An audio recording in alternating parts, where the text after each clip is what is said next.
Good afternoon বন্ধুরা, কেমন আছো? তো দেখো, আমি ভালো আছি, তোমরা নিশ্চয়ই ভালো আছো। তো এখন চলে যাচ্ছি কোথায় বলো তো, এই যে আমার সিম বাগানে।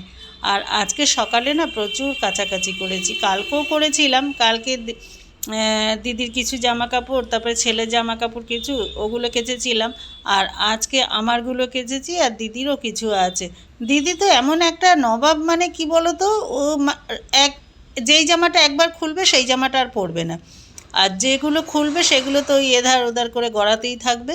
তো চলো যাই হোক, এবার সকালবেলা রান্না করে গিয়েছি ডাল, আলু উচ্ছে ভাত, এগুলো সকালবেলা যা হাতের সামনে যা ছিল তাই করে গেছি। এবার দুপুরবেলা ভাবছি কি করব, তা চলে এসেছি বাগানে। দেখো, এটা আমার হচ্ছে বাগান। নিজের বাড়ি নেই, নিজের থাকার চালচুলো নেই, আবার বাগান করেছে দেখো। তাও আবার টবে, টব না, এটা গামলার মধ্যে বসানো রয়েছে। আর দেখো, এখন সিমের থোকাগুলো যে রয়েছে সেগুলো একদম থোক শুদ্ধ কেটে নিচ্ছি। আর বেশ একটা, মানে খুব ভালো লাগে কিন্তু এই ঝুড়িটার মধ্যে সবগুলো নিয়ে নিচ্ছি থোকাগুলো। আর এতে কি হয়, দেখতে ভালো লাগে। সেই তো বোটা টোটা ছাড়িয়ে সব পেটের মধ্যেই চলে যাবে, তা আবার তোমার আবার নকশা করে থোকা করে কাটার কি দরকার, এদের কথা হচ্ছে তাই। কিন্তু ওটা ভালো লাগে। যখন বাড়িতে ঘরে নিয়ে যাব তখন বেশ দেখো কত সুন্দর এক একটা থোক। আর এগুলো দানাগুলো বেশ ভালো, কিন্তু পুষ্টি হয়ে গেছে। আর এখন এই সময় না কেটে নিলে না পেকে পেকে যাবে। আর অনেকগুলো সিম শুকিয়ে গেছে, সেগুলো তুলে তুলে ফেলে দিয়েছি। আর প্রত্যেকটা দেখো ডালে 4-5টা করে সিম আছে। আর অনেকটাই কিন্তু হয়েছে, এই নিয়ে হচ্ছে তৃতীয়বার আমি সিম তুললাম। বাড়িতে একটা দুটো গাছের যদি মানে গাছ, সবজি বা ফুল ফল এগুলো থাকে না, তাতে কিন্তু অনেকটাই সুবিধা হয়।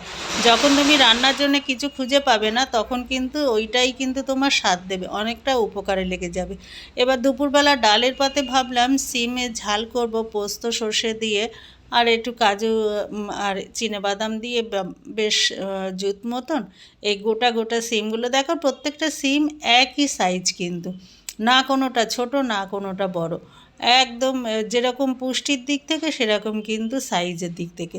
তো চলো, এখন সিমগুলো পেরে নিয়ে, আর জামা কাপড়গুলো অনেক মেলা আছে সেগুলোও তুলবো।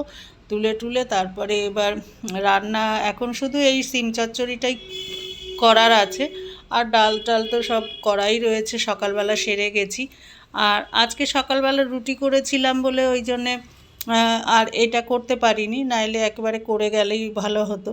এবার চলো, এখন মনে হচ্ছে যে পারবো কি যায় না, তাও যতক্ষণ না রান্না করে খাচ্ছি ততক্ষণ পর্যন্ত বুঝতে পারছি না যে রান্না করতে পারবো কি না। তা ওগুলো ততক্ষণে জামা কাপড়গুলো তুলে নিয়ে তারপরে এবার নাহলে সন্ধে হয়ে যাবে, ভুলে যাব। রান্না টান্না সেরে কী করব, এবার তাড়াহুড়ো করে কেউ কেউ যদি ফোন টোন করলো, ব্যাস এবার দৌড়ে চলে গেলাম দোকানের দিকে, এগুলো এবার পড়ে থাকবে। ওই জন্যে যখনই এদিকে আসি, বাড়িতে আসলে সকালবেলা জামা কাপড় কাচলাম, দুপুরবেলা যখন বাড়িতে আসি তখনই একবারে তুলে নিই। নাহলে সন্ধে হয়ে গেলে তারপরে সে আবার রাত্রে ভুলে যাব, এই দিকে আর অন্ধকারে তাকানোও যাবে না। তো ওই জন্যে আগে জামা কাপড়গুলো তুলে নিচ্ছি, একবারে সেমগুলো নিয়ে তারপরে ঘরে ঢুকবো, নাহলে আবার ভুলে যাব, আর হবে না। তো দেখো, আর একবার যদি কাচা শুরু করি না, তখন একটা করে আমি আলনা আলমারি যেখানে যা মানে ময়লা থাকে সেগুলো সব একটা করে বার করে নিয়ে করতে থাকি। আর এই দিদির জিনিসগুলো তো বাচ্চা মানুষ, ও তো একবার যদি একটা পড়েছে না, তো ব্যাস সেই জিনিসটা আর পড়বে না পরে সেকেন্ড টাইম। দেখো, কোন কাজ থেকে কোন কাজে চলে আসলাম। এদিকে দেখছি এই ডালগুলো বসিয়েছিলাম, ডালগুলোর মধ্যে দেখি দুটো একটা ডাল শুকিয়ে গেছে। তা ভাবলাম মনে হয় শুধু পাতা শুকিয়ে গেছে, না পাতা শুকায়নি, তার মধ্যে দুটো ডাল একদমই শুকিয়ে গেছে, মনে হয় বাঁচবে না। তো সেই জন্যে দেখো ডাল দুটোকে তুলে ফেলে দিচ্ছি। কেন, মরা গাছটা রাখাও ঠিক না, আর দেখতেও কিন্তু শোভনীয় নয়, ভালো লাগে না। বিশেষ করে মানি প্লান্ট যখন খারাপ হয়ে যায় তখন কিন্তু তুলে ফেলে দিতে হয়। আর নাইলে এইভাবে থাকলে না ভালো না। মেন হচ্ছে আমাদের ওগুলো সবই মানে ভ্রান্ত ধারণা, এগুলো যাতে দেখতে ভালো লাগে, সৌন্দর্যের ব্যাপার তো সেই জন্য মনে হয়। তো চলো, আর বাকি যে জামা কাপড়গুলো আছে সেগুলো তুলে নিচ্ছি। আর এক এক করে তুলে এবার কখন যে ভাঁজ করব, ভাঁজ করা কিন্তু হবে না এখন, কেননা ওই যে বিছানার ওপরে থাকবে বা চেয়ারের ওপরে থাকবে। চেয়ার তো রয়েছে 2-4টে, এবার যে প্রত্যেকটা জামা কাপড়ই এক একজন আসে খোলে ওই চেয়ারের মধ্যে থাকবে, নাহলে খাটের ওপরে থাকবে। আর আলনায় গুছিয়ে রাখা হচ্ছে, যখন আমি সময় পাবো তখন রাখবো। কত জামা কাপড় হয়েছে দেখো, এগুলো নিয়ে যাওয়াও মুশকিল হয়ে গেছে, একটা একটা করে পড়তেই আছে। তো এখন আমি ঘরের দিকে চলে এসেছি। দেখো কুমড়ো আর আলু ভাজার জন্য কেটে নিয়েছি।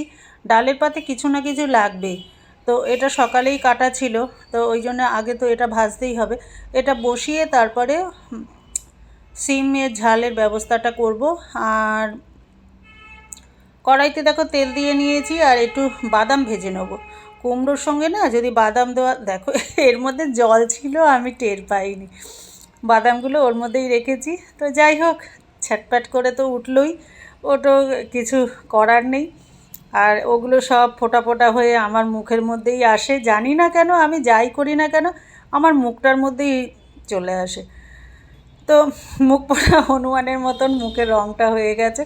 বাদামগুলো তুলে নিয়েছি, এবার জিরে আর শুকনো লঙ্কা ফোড়ন দিয়ে দিলাম, দিয়ে কুমড়োটা বসিয়ে দেবো। দিয়ে এটা হতে হতে ততক্ষণে পোস্তটা বেটে নেবো, সিমের ঝালটা তাড়াতাড়ি হয়ে যাবে। তো এখন দেখো আলু কুমড়ো এগুলো দিয়ে দিচ্ছি, সব শুদ্ধই দিয়ে দিলাম। দিয়ে এতে আর কিছু মশলা দেবো না, শুধু নুন মিষ্টি একটু কাঁচা লঙ্কা 2-4টে গোটা দিয়ে দেবো, দিয়ে তারপরে এবার ভালো করে ভেজে নেবো, ব্যাস হয়ে গেল। বেশি ঝামেলা করতে যাব না। আর একটু জিরে আদা বাটা দিলে কিন্তু তার স্বাদটাই কিন্তু অন্যরকম হয়ে যায়। তো এই মুহূর্তে আর সেটা করছি না, ডালের পাতে ভাজা খাবো সেই জন্য। আর কুমড়োটা অনেক দিন ধরেই রয়েছে, তাও ধরো মাসখানিক মতন হলো। এবার কিছুটা বাচ্চা দিয়ে যা থাকে তাই আর কি করতে হলো, টাটকা টাটকা এনে যে খাবো সেই উপায় নেই, ওইভাবেই পড়ে রয়েছে তো পড়ে রয়েছে। তো এখন এটা হতে থাকুক, নুন হলুদ সব দিয়ে দিচ্ছি, দিয়ে ভালো করে যতক্ষণে মজে যাবে ততক্ষণে সিদ্ধটাও হয়ে যাবে। আর চাপাটা দিলে তাড়াতাড়ি সিদ্ধ হয়ে যাবে। আমার কথা হচ্ছে ভাজা ঠিক মতন হোক না হোক, সিদ্ধটা হলেও হলো, কেননা কাঁচা তো আর খাওয়া যাবে না। অবশ্যই তোমাদের কেমন লাগলো সেটা কিন্তু অবশ্যই জানাবে। আমি যে ভিডিওগুলো ছাড়ি তোমাদের ভালো লাগলো কি না লাগলো, কেমন কার কী মনে হয় সেগুলো কিন্তু কমেন্টে জানাবে। আবার দেখা হচ্ছে অন্য কোনো ভিডিওতে। সবাই সুস্থ থাকো, ভালো থাকো, আর কমেন্ট লাইক শেয়ার সাবস্ক্রাইব